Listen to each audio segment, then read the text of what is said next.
All right, welcome back to the Daily Mastermind. George Wright III here with your very last dose of inspiration, motivation, and education for the new year. I'm really excited to give you a couple of tips and ideas. I've had some great shout out to a couple of great listeners that I was able to connect with over the last little while. Darren, Doug, Eduardo, Lisa.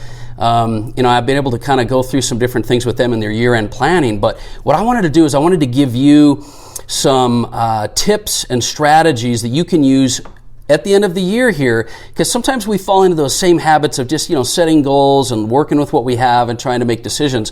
I want to give you a couple of things that might be able to help give you, new thoughts and perspectives in doing your year-end planning. So I wrote down this morning, they're going to be quick and random, but I wrote down about 5 different tips you can use in your year-end strategy planning sessions, okay?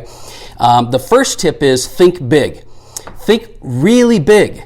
What you think is big is probably not big. What do you really want your life to be like? When you start planning out what you're going to do this next year, what is it that you want to accomplish? What is it that you want to do? Be very specific and be detailed. Don't hold back anything. Really stretch your dreams and be clear on what you want.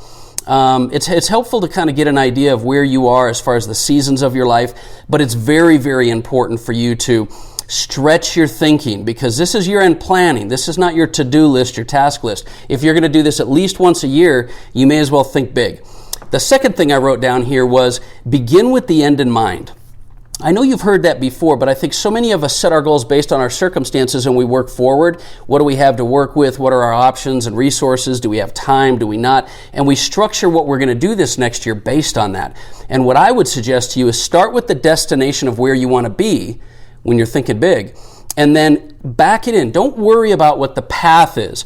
Year-end planning is designed to help you stretch. It's not designed to help you put your tasks and priorities together. Get that big picture, focus on the destination, begin with the end in mind, and then back it in. And also set aside any baggage or bad experiences you've had. So many times at the end of the year we plan and we're like, I'm not good at this, I'm not good at that. This hasn't worked so far, this has worked so far. Push all that stuff aside. This is about setting up goals that are outside your comfort zone, things that can help you go to the next level. The next thing that I want to suggest is that you establish new disciplines. What are the new disciplines that you're going to carry into the new year? What new habits can you do? What bad habits can you break? What daily rituals will you change? What I would suggest is you don't continue to just do the same daily rituals. Analyze which ones have worked the best for you. Analyze what time of day they've worked the best for you. Do those things, because if you can do that, you're going to have some new activities and you're going to have new stuff going on, and figure out who the people are in your life that you're going to basically bring into your life and ones that you're going to push out because they haven't served you this last year in your habits and establishing rituals towards your success. Now, here are some mobile apps that I use personally. I use the Calm meditation app. I use the Wakeup meditation app. I like that one because Sam Harris does a lot of, theory, and sometimes it gets me into a frame of mind. Calm app has some great sleep stories. If you have trouble sleeping, that's a great way to put it on and your brain can disconnect. I use the Day One Journal app, and I upgraded slightly on that because I wanted to be able to add a picture, audio, or a audio to text. And it's not much at all, but it would be amazing if you had like little pictures in your journal and then what wins, what memories, what successes you had. And so, begin with the end in mind, think really big, establish some new disciplines. I also had, and this is one that my business partner, Robert Stuberg, suggests a lot, and that is make a list. Rather than focusing in on your 20%, at the end of the year, always find ways to delegate or eliminate things that you're doing. Delegate or eliminate things that you're doing. In other words, the answer isn't always just to cut things out of your life. Sometimes, and you feel like you don't have any options. Sometimes the option is you can delegate something that you're doing. And you got to think out of the box here. What are the activities? Look at the activities that you've been doing this last year. Which ones give you a return and which ones are just busy work? If you're getting a return, continue on those, but get rid of the busy work by delegating or eliminating, because there's a lot of ways, and the way you do this best is you really create a value of every single task you do. If you're doing, responses or copywriting or editing or mowing your lawn or doing housework, whatever it is, put a value on those activities, because when you value yourself at a higher level, you're certainly not going to do activities that you could pay someone to do for you. Things like Tim Ferriss's 4-Hour Work Week, that book really gets you thinking out of the box. Now, here are some resources you can use to delegate or offload lower value tasks. You could go to Fiverr, that's fiverr.com. I use that all the time. For $5, $10, $20, you can have people create logos, design work, write copy, write your blog articles. You could also go to Upwork. There's a lot of staffing kind of agencies and outsourced contractor agencies. Or you could go to outsourcejobs.ph. Outsourcejobs.ph is virtual assistants in the Philippines. And when you go through that and you realize just how inexpensively you can get people with degrees and knowledge and aggressive, passionate work ethic, it'll blow your mind. You'll wonder why half the stuff you're doing right now, you're doing when your value should be $250, $500, $1,000, $2,000 an hour, and you're doing stuff you can pay somebody $3 an hour, $5 an hour. There's some tips and tricks to having the right virtual assistant we could talk about another time, but outsourcejobs.ph is a great source for that.